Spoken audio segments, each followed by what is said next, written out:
Good afternoon everybody.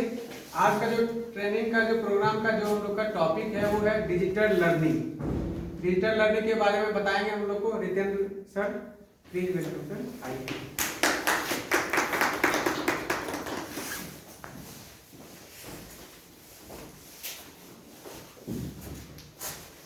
Thank you, Praveen sir, and a very good afternoon to all of you. Okay. So I should try to give you some basic introduction about digital learning. Okay. As you all know about Corona pandemic, so most of our teaching today is online. As many of our schools are facing problems in conducting offline classes. As you know, due to pandemic, there are very few classes we can arrange. So our focus nowadays is to give more and more online classes to students. So that's why digital learning is very important for us, so that we can conduct online teaching, and also we could learn and update ourselves in today's modern world. जैसे कि हम लोग जानते हैं कि अभी online teaching ही हम लोग कर पा रहे हैं, क्योंकि क्लासरूम जो है, जैसे कि अभी भी हमें नोटिस मिला हुआ पेंडेमिक के लिए दिल्ली में और हमारे प्रदेश में भी, कि पेंडेमिक के लिए स्कूल्स बंद हो गए, तो फिर बच्चों की पढ़ाई पे सबसे ज़्यादा असर पड़ता है। और इसके लिए हमें बहुत ज़रूरी है कि हम डिजिटल लर्निंग सीखें। तो हम लोग कुछ बेसिक ऐप्स के बारे में आज हम लोग जानेंगे, जिसके जरिए हम लोग ऑनलाइन टीचिंग कर सकते हैं। और मैं जानता हूँ हमारे शिक्षकगण पहले से भी ऑनलाइन क्लासेस ले रहे हैं, तो वो अवेयर ही होंगे। फिर भी हम लोग एक रिकैप कर लेंगे, ठीक है। तो जैसा कि हमारा टॉपिक है डिजिटल लर्निंग,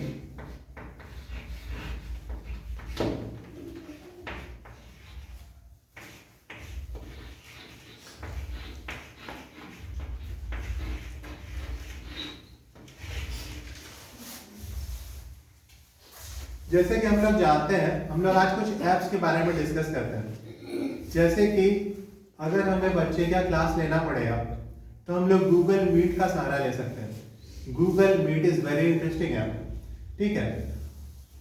अगर एंड्रॉयड फोन यूजर्स हैं, आप लोग गूगल मीट को प्ले स्टोर से डाउनलोड कर सकते हैं, और इसके बाद हम लोग डाउनलोड करने के बाद बहुत ही आसानी से ऑनलाइन क्लासेस ले सकते हैं। गूगल मीट को एंड्रॉयड फोन पे आप इंस्टॉल करने के बाद हम लोग क्या करते हैं, इंस्टेंट मीटिंग के लिए एक लिंक भेज देते हैं, ठीक है, व्हाट्सएप ग्रुप में। और उस लिंक के जरिए हमारे स्टूडेंट्स जो है हमसे कनेक्ट हो जाते हैं, ठीक है, और उस टाइम में हम लोग अपने क्लासेस ले सकते हैं। तो ये भी बहुत अच्छा ऐप है गूगल मीट, ठीक है।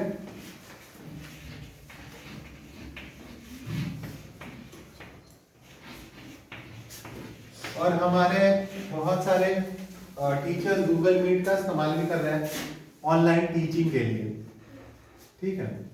और गूगल मीट को इंस्टॉल करना बहुत आसान है, आसानी से, और ये फ्री है।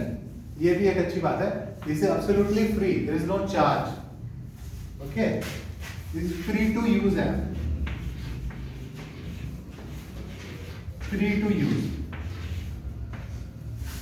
गूगल मीट का हम लोग सहारा ले सकते हैं अपनी ऑनलाइन टीचिंग क्लासेस के लिए। हमें जिनको भी ऑनलाइन क्लास लेना पड़ेगा, तो गूगल मीट को आसानी से अपने लैपटॉप पे, मोबाइल पे हम लोग यूज कर सकते हैं, इसे इंस्टॉल करके। और हम अपने लिंक्स भेज सकते हैं व्हाट्सएप ग्रुप्स में, और ताकि हमारे जो स्टूडेंट्स हैं वो हमसे कनेक्ट हो जाए गूगल मीट के जरिए, ठीक है। और भी हम लोग कुछ ऐप्स के बारे में और टूल्स के बारे में जानेंगे जो बहुत ही यूजफुल है ऑनलाइन टीचिंग के लिए। जैसे कि मेरे ख्याल से आप लोगों ने, बहुत से लोगों ने यूज भी किया होगा, दैट इज गूगल जैमबोर्ड, शायद सुना होगा आपने, ठीक है। ये हमें कहाँ मिलेगा, गूगल ऐप से हम लोग सर्च करेंगे तो जैमबोर्ड मिल जाएगा आपको, ठीक है, जैमबोर्ड गूगल ऐप्स में।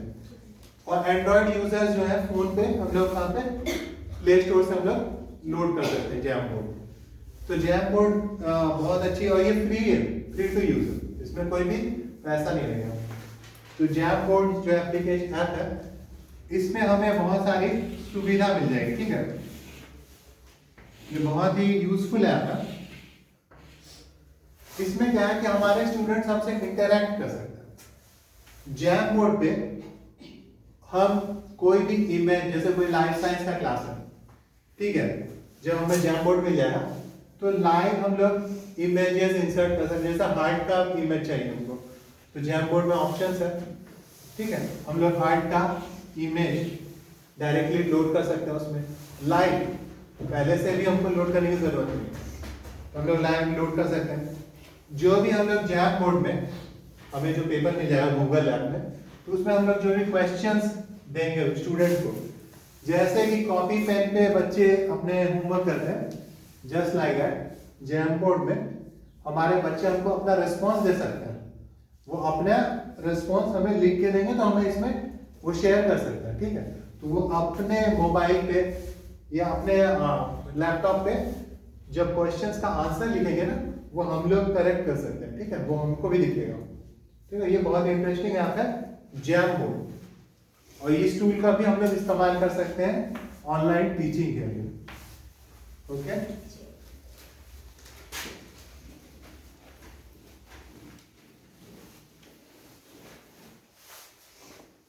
The next app is very useful tool that we could use is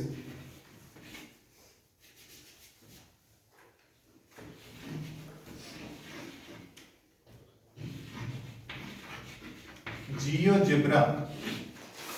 एक तरह का यह ऐप है और स्पेशली मैथ्स टीचर्स जो है GeoGebra, ये ऐप जो है आप लोड कर सकते हैं और इसके जरिए हम लोग मैथ्स पढ़ा सकते हैं, ठीक है। मैथ्स में फिगर्स ड्रॉ करना पड़ेगा आपको, तो वहां पे टूल्स मिलेगा, टूल्स, ठीक है। उस टूल्स के जरिए आप सर्कल बनाना चाहे सर्कल बन जाएगा, ट्राइंगल बनाना चाहे ट्राइंगल बन जाएगा आसानी से, ठीक है। तो this is a very useful tool for specially for maths teacher, GeoGebra। इसका भी हम लोग इस्तेमाल कर सकते हैं ऑनलाइन टीचिंग के लिए, ठीक है।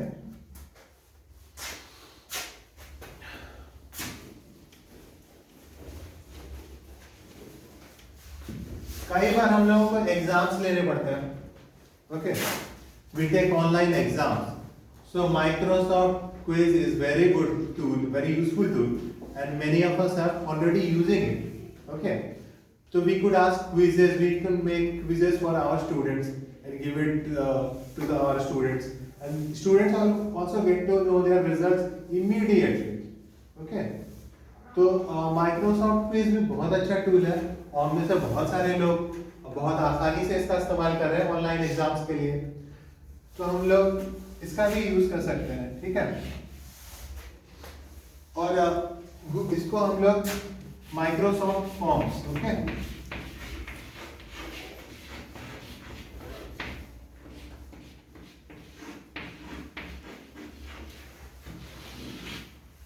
माइक्रोसॉफ्ट फॉर्म्स, इस पे हम लोग सर्च करेंगे तो हमें आसानी से मिल जाएगा लैपटॉप पे, और इसको हम लोग डाउनलोड कर सकते हैं। और इसके बाद या एंड्रॉइड यूजर्स है तो हम लोग प्ले स्टोर से हम लोग लोड कर सकते हैं माइक्रोसॉफ्ट फॉर्म्स, ठीक है।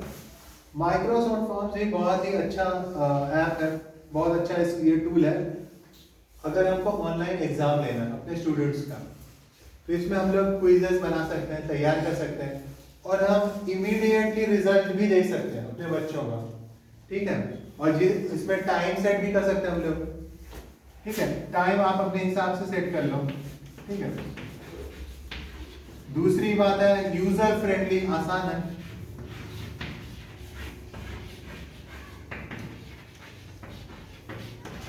और फ्री टू यूज, इसमें पैसे भी नहीं लगते हमको, फ्री टू यूज, जिससे हम लोग माइक्रोसॉफ्ट फॉर्म से क्वेश्चन पेपर बना सकते हैं, बच्चों को दे सकते हैं। हमने कुछ ये चीजें देखी कि हम लोग किन एप्स का इस्तेमाल करते हैं टीचिंग के लिए, ठीक है। जैसे कि अभी हमने गूगल मीट के बारे में पढ़ा, जैसे कि जियो जेब्रा ऐप के बारे में पढ़ा, जैसे कि जैम बोर्ड के बारे में पढ़ा। तो इसके ये सब बहुत ही अच्छे यूजर फ्रेंडली टीचिंग ऐप्स हैं। और माइक्रोसॉफ्ट फॉर्म्स का भी हम लोग इस्तेमाल कर सकते हैं ऑनलाइन क्विजेस के लिए, ऑनलाइन क्वेश्चन आयर के लिए। ओके, अगर कोई प्रश्न हो तो पूछ सकते हैं। Any questions? सर आप जितना अभी तक बताए सारा तो फ्री टू यूज है ना? सब, हाँ, all All are free to use. जितना भी बताया कोई भी इसमें पेड नहीं है, सब फ्री टू यूज है। देयर इज नो पेड है, these are all free apps.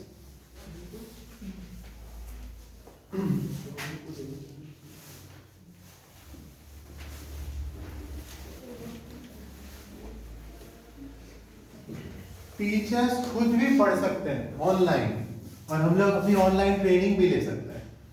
और इसमें बहुत ही अच्छा और यूजफुल हम लोग ऐप लोड कर सकते हैं, दीक्षा। ठीक,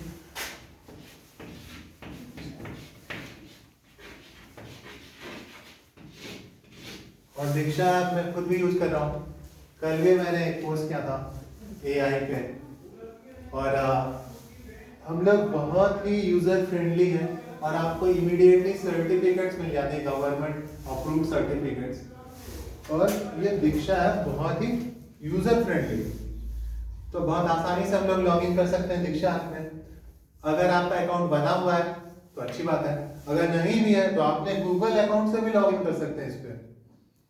ठीक है, अगर गूगल अकाउंट बना हुआ है उससे भी हम लोग लॉग इन कर सकते हैं, या आप दीक्षा पे अपना पर्सनल अकाउंट अगर बनाना चाहे वो भी बना सकते हैं, दोनों ऑप्शंस हैं। तो दीक्षा पे हम लोग जितने भी सब्जेक्ट हैं हमारे, सभी सब्जेक्ट के लिए कोर्सेज हैं इसमें।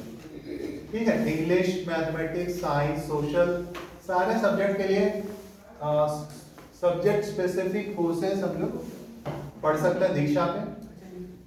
और जैसे कि अभी निष्ठा काफी पॉपुलर एक कोर्स चल रहा है, वो भी हम लोग इग्नोर कर सकते हैं। और मेरे लिए कंप्यूटर से रिलेटेड AI था, आर्टिफिशियल इंटेलिजेंस, तो मैंने किया, तो हम लोग इसमें इनरोल कर सकते हैं और हमको इमीडिएटली सर्टिफिकेट्स मिल जाते हैं। ठीक है, जैसे ही हमारा कोर्स कंप्लीशन होगा वैसे मिल जाएगा। एनी क्वेश्चंस अबाउट दीक्षा?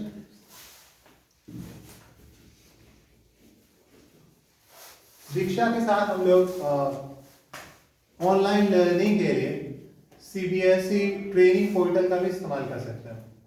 उसमें भी हम लोग अपने अपने स्कूल से उस पोर्टल पे अपने आप को इनरोल कर सकते हैं, और हम लोग ट्रेनिंग प्रोग्राम्स में पार्टिसिपेट कर सकते हैं, और हम लोग कर भी रहे हैं। ठीक है, CBSE में भी हमें बहुत सारे कोर्सेज मिलते हैं। ठीक है, जैसे कि मैंने भी ये कोर्स किया था, digital learning and management. Okay, तो डिजिटल लर्निंग का कोर्स मैंने किया, तो हम लोग CBSE पोर्टल से भी ट्रेन कर सकते हैं अपने आप को। ये भी बहुत ही यूजफुल एप्लीकेशन है जहाँ पे हम लोग ऑनलाइन पढ़ सकते हैं।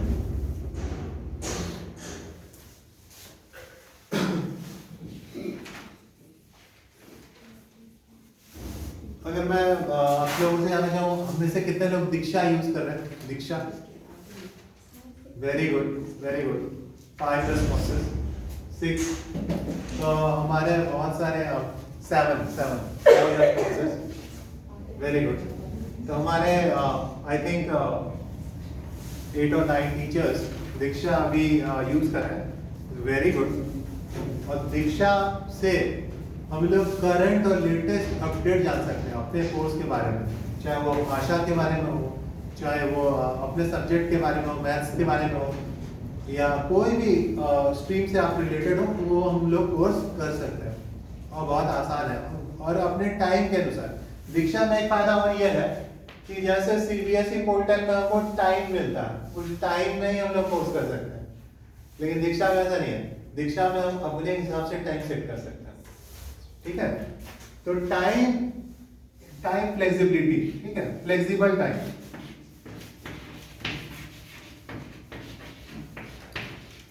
जैसे हमारे टीचर्स को कई बार शायद बिजी होते हैं, टाइम नहीं मिलता, तो दीक्षा में ये एक अच्छी चीज है, फ्लेक्सिबल टाइम। कोई टाइम बाउंडेशन नहीं है कि आप कितने बजे करें, जब आपको टाइम मिले तब हम लोग पोस्ट कर सकते हैं दीक्षा में। तो ये भी अच्छी बात है। फ्री टू यूज तो है ही, absolutely free.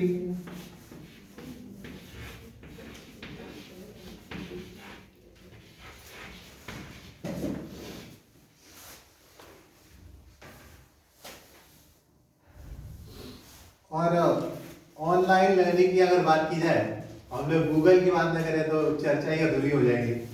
So as we all know, Google is most popular browser in world and we could learn so much from Google. तो हम लोग कोई भी प्रश्न गूगल से तो जरूर पूछ सकते हैं। तो इसके बारे में बताने की मुझे ज्यादा जरूरत नहीं है, हम लोग यूज करते ही हैं, तो हम लोग जानते ही गूगल। तो वो पीपीटी क्या, उसके बारे में थोड़ा बता दो। वो भी PPT डिजिटल लर्निंग वो भी होगा। हाँ, पीपीटी उसके बारे में भी थोड़ा बता दो। ओके, पीपीटी पे हम लोग थोड़ा डिस्कस करते हैं। ओके,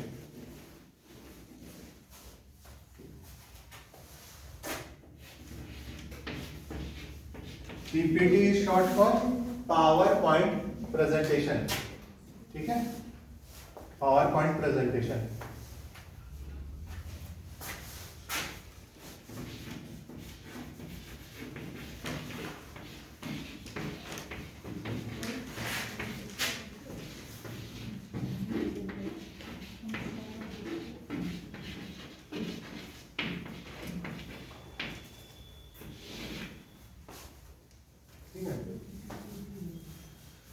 पावर पॉइंट प्रेजेंटेशन बहुत आसानी से हम लोग बना सकते हैं। ठीक है, हमारे लैपटॉप में या मोबाइल में हम लोग जब यूज करते हैं, मैं लैपटॉप के हिसाब से बताऊंगा, फोन के हिसाब से बताऊंगा। हाँ, फोन लैपटॉप दोनों। तो वो जो प्रोजेक्टर के थ्रू जो पढ़ाई है, तो स्लाइड करते हैं स्क्रीन पर। हाँ, उसमें ही बताते हैं आपको। पीपीटी बनाना नहीं, ओके ओके ओके, पीपीटी हम लोग बनाना तो जानते हैं, या वो भी थोड़ा इंट्रोडक्शन। लैपटॉप में वो जो कंप्यूटर में कैसे स्लाइड बनाते हैं वो चीज बता दो। और वो स्लाइड ही बता रहा हूँ। हाँ। स्लाइड जो बनाते हैं ना कंप्यूटर में, वही हमारा हो गया पीपीटी। ठीक है, उसी को पीपीटी कहेंगे। और पीपीटी में हम लोग एमएस ऑफिस एप्लीकेशन के बारे में हम लोग सुने होंगे, एमएस ऑफिस। ठीक है,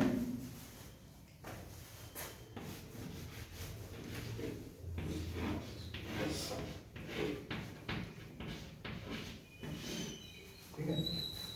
एमएस ऑफिस में हमें बहुत सारे टूल्स मिलते हैं। ठीक है, इसी के अंदर एमएस एक्सेल भी आ जाएगा, इसी के अंदर पावर पॉइंट भी आ जाएगा, इसी के अंदर आउटलुक भी आ जाएगा, एमएस वर्ड भी आ जाएगा। ठीक है, बहुत सारे हमको जब हम लोग अपने लैपटॉप में एमएस ऑफिस खोलेंगे, प्रोग्राम खोलेंगे, तो इसके अंदर हमें एक मेन्यू मिल जाएगा। ठीक है, और इसमें हमको बहुत सारे ऑप्शंस मिलेंगे। ठीक है, तो इसी में हमको एक ऑप्शन मिलेगा पावर पॉइंट। ठीक है,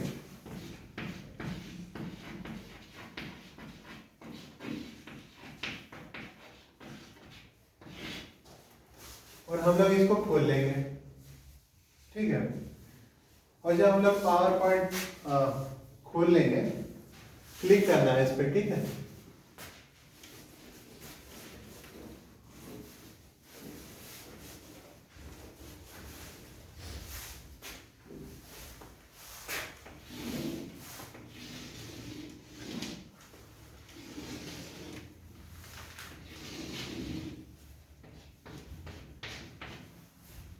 ठीक है, तो ऐसा मान लीजिए हमको एक पेज खुल जाता है पीपीटी का, से फॉर एग्जांपल।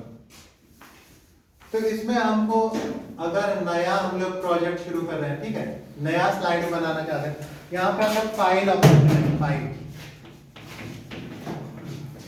तो ये ऊपर में टूल्स होता है, तो क्या होता है स्टैंडर्ड टूल बार। ठीक है, यहाँ पे हमको फाइल ऑप्शन देगा, तो इसमें हम लोग नया अगर कुछ चाहते हैं तो वहाँ पे फाइल में जाएंगे, न्यू पे क्लिक कर देंगे, तो नया हमको ब्लैंक पेज मिल जाएगा। ठीक है, यहाँ एक ब्लैंक पेज हमको मिल गया, दिस इज ब्लैंक पेज।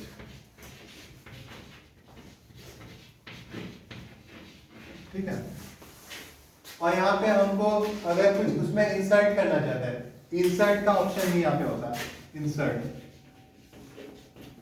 कोई इमेज या फोटोग्राफ हमारे कंप्यूटर में है, तो इंसर्ट ऑप्शन पे जाएंगे, उसको यहाँ पे क्लिक करेंगे तो अपने कंप्यूटर से सिस्टम से जो भी हमारा इमेज इंसर्ट करना होगा वो हम लोग कर लेंगे, या ऑनलाइन इमेजेस चाहते हैं वो भी हम लोग कर सकते हैं।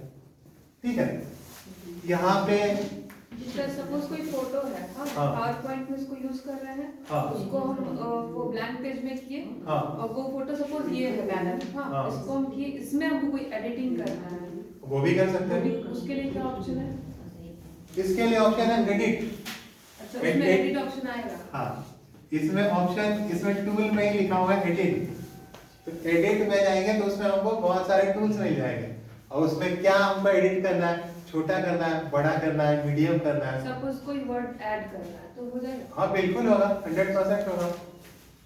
ठीक है, लेटर हम लोग मोटा लिखना चाहते हैं, छोटा लिखना चाहते हैं, कलरफुल लिखना चाहते हैं, तो यहाँ पे हमको फॉन्ट ऑप्शन मिलेगा। फॉन्ट में साइज दिया रहेगा। साइज कैसा होता है कि approximately 72 points equals to 1 inch, ये मोटा मोटा हिसाब के सब। ठीक है,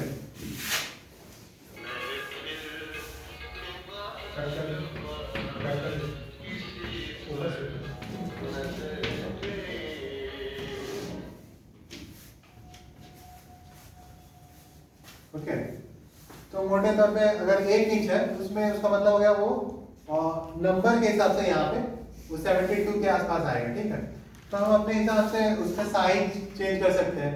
ठीक है, जितना भी मोटा चाहिए, बड़ा चाहिए, छोटा चाहिए। फॉन्ट के साथ हमको कलर चूज करने का भी ऑप्शन मिलता है, रेड, ब्लू, ग्रीन सब कुछ कर सकते हैं यहाँ पे। ठीक है, कलर के लिए भी यहाँ पे हमको ऑप्शन मिलेगा, टूल्स मिलेगा कलर के लिए, जहाँ पे उसके बाद स्टाइल।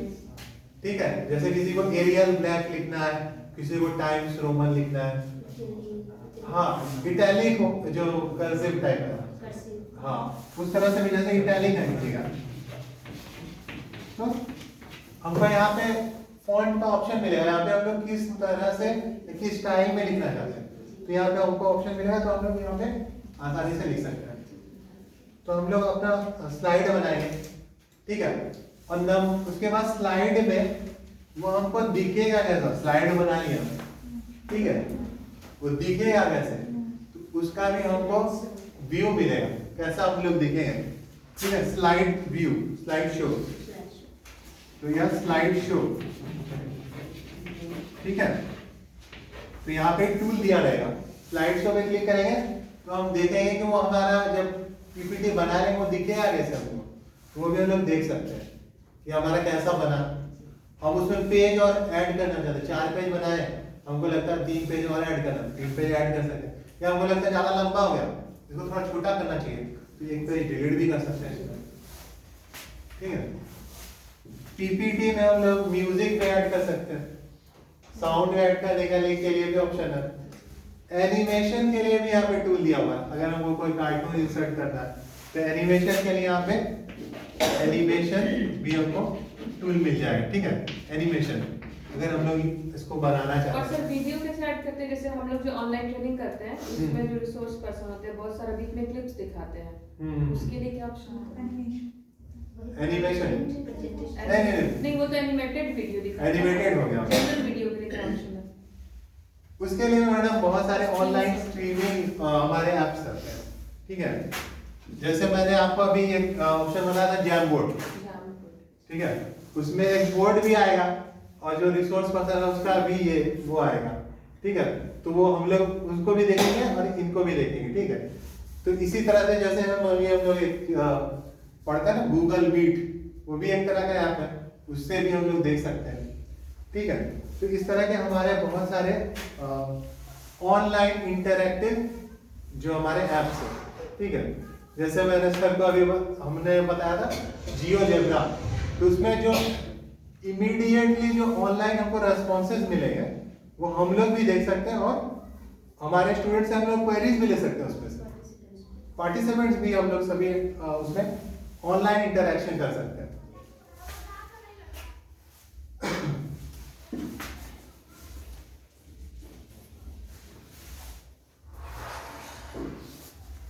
पीपीटी और क्या होता है, एक्सेल हम्म, या एमएस वर्ड। ओके, तो इस पे आते हैं।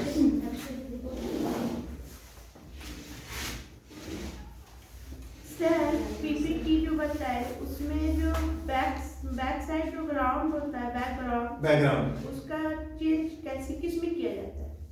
बैकग्राउंड को हाँ, जैसे किसी एप्लीकेशन फॉर्म लिखे, उसके बैकग्राउंड को ब्लू करना है, ठीक है? हाँ। एप्लीकेशन व्हाइट लिखे, हाँ, तो उसको किस में जाना पड़ेगा? इसमें आपको टूल दिया होगा मैम, कलर उसमें कलर आप कर दीजिए।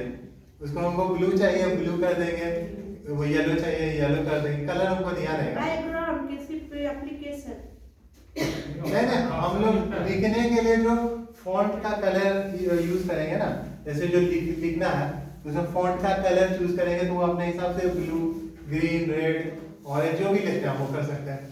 हमारा बैकग्राउंड क्या रहेगा वो भी हम लोग चूज कर सकते हैं। हाँ, उसी के बारे में पूछ रहे हैं, उसको किस में? बैकग्राउंड चाहे तो आप एक इमेज इंसर्ट कर सकते हैं। अगर आपके पास फोटो है कंप्यूटर में, तो आप चाहे तो एक इमेज इंसर्ट कर लीजिए, तो आपका बैकग्राउंड इमेज बन जाएगा।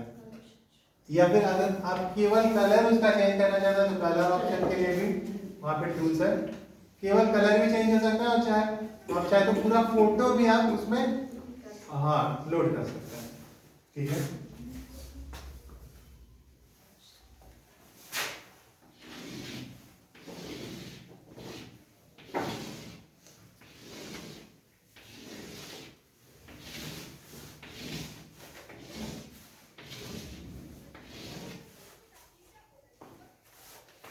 देखिए, जैसे हम लोग पीपीटी खोले थे, उसी तरह फिर से हम लोग एमएस ऑफिस में जाएंगे और एमएस ऑफिस में हम लोग इस बार एक्सेल खोल लेंगे। तो हमको इस तरह का एक पेज मिलेगा, तो हम लोग क्या बोलते हैं, स्प्रेडशीट। तो इसमें हम लोग देखेंगे रोज और कॉलम बने होंगे, यहाँ पे रोज और कॉलम बने होंगे, ठीक है। तो बेसिकली हम लोग एक्सेल का यूज क्यों करते हैं, डेटा एंट्री के लिए, ठीक है। तो जैसे मान लीजिए हमारे क्लास में कितने सारे स्टूडेंट्स हैं, जैसे क्लास 9 का रजिस्ट्रेशन हुआ, तो कितने सारे स्टूडेंट्स हैं, ठीक है। तो उनके यहाँ पे ऑप्शंस रहेगा, नेम, ठीक है, नेम डाल देंगे। फिर उसके बाद और डिटेल्स उसमें ऐड करना है, जैसे DOB है, डेट ऑफ बर्थ है, फादर्स नेम है, मदर्स नेम है, कॉलम आप बढ़ाते रहते हैं, हाँ, ठीक है। और सब्जेक्ट लिख लीजिए, ठीक है। और भी जो डिटेल्स है, आधार नंबर, तो यहाँ पे सारे ऊपर में हम लोग अपने हिसाब से इसको एडजस्ट भी कर सकते हैं। यहाँ पे लिखा हमने, फिर इसमें हम लोग डिटेल्स स्टूडेंट्स के भरते हैं इसमें, ठीक है। बहुत आसानी से हम लोग टाइप कर सकते हैं। तो हमको इस कॉलम में कोई एक्स स्टूडेंट है, उसका हम लोग DOB, उसके फिर और जो डिटेल्स है उसके, वो सब हम लोग इसमें डालेंगे। फिर Y स्टूडेंट का भी इसी तरह से हम लोग डालेंगे, ठीक है। और बहुत आसानी से ये सेव हो जाता है, ठीक है। तो हम लोग स्प्रेडशीट पे काम करने के लिए तो एमएस ऑफिस से भी हम लोग यूज कर सकते हैं, और हम लोग गूगल शीट का भी इस्तेमाल कर सकते हैं। ये भी अब पॉपुलर है, गूगल शीट, ये भी दिस इज आल्सो फ्री।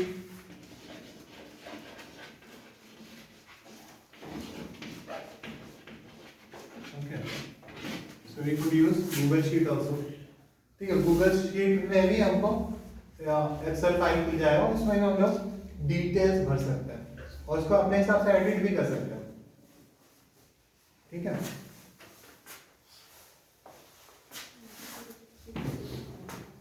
और कोई क्वेश्चन? ओके,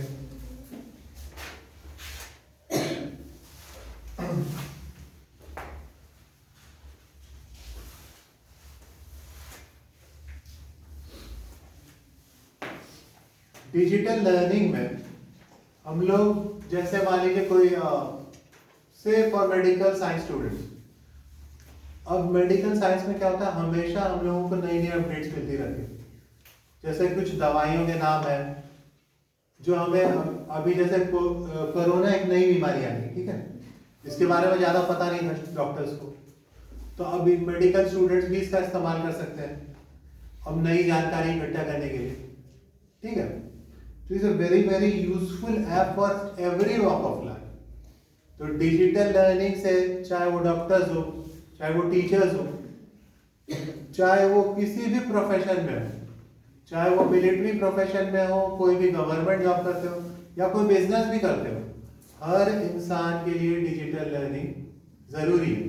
ये ऐसा नहीं है कि कोई कंप्यूटर टीचर है उनके लिए सब ये है, ये आम आदमी के लिए, आम आदमी के लिए this is free to use, absolutely free to use. और हम अपने जीवन को कैसे अच्छा बना सकते हैं, कैसे आसान बना सकते हैं, इसके लिए डिजिटल लर्निंग, ठीक है। हम बहुत सारे एप्लीकेशंस को, जैसे कि आप टेक्नोलॉजी से हम लोग अक्सर ऐसा सोचते हैं कि टेक्नोलॉजी तो इंजीनियर का काम है, लेकिन ऐसा बिल्कुल नहीं।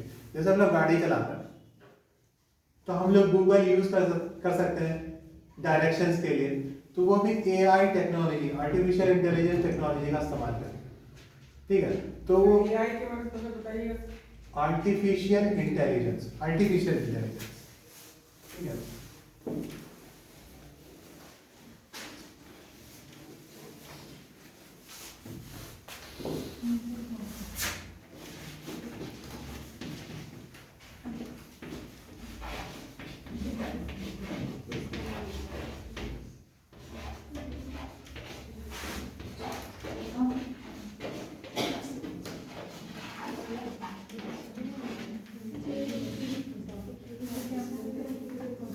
आर्टिफिशियल इंटेलिजेंस थोड़ा सा एक बेसिक जानते हैं कि ओवरव्यू क्या चीज है।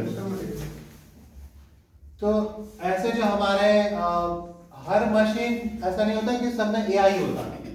जैसे कोई रोबोट है तो वो this is not equipped with artificial intelligence. Artificial intelligence क्या हुआ? The cognitive ability of a computer system to learn from its data, from its experiences. जो जैसे कोई हमारा मान लो कि कोई रोबोट है, वो प्री प्रोग्राम है, उसको जितना फीड किया हुआ है वो उसी हिसाब से चलेगा। लेकिन अगर एआई टेक्नोलॉजी का इस्तेमाल किया है तो मशीन भी आदमी की तरह सोचकर डिसीजन ले सकता है। कैसे? हाँ, आउटपुट देगा, ठीक है।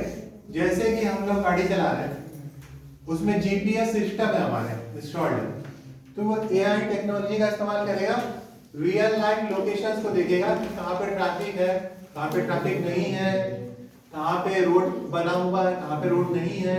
उसके बाद जो सबसे अच्छा सूटेबल रोड होगा फिर वो हमको बताएगा, ठीक है।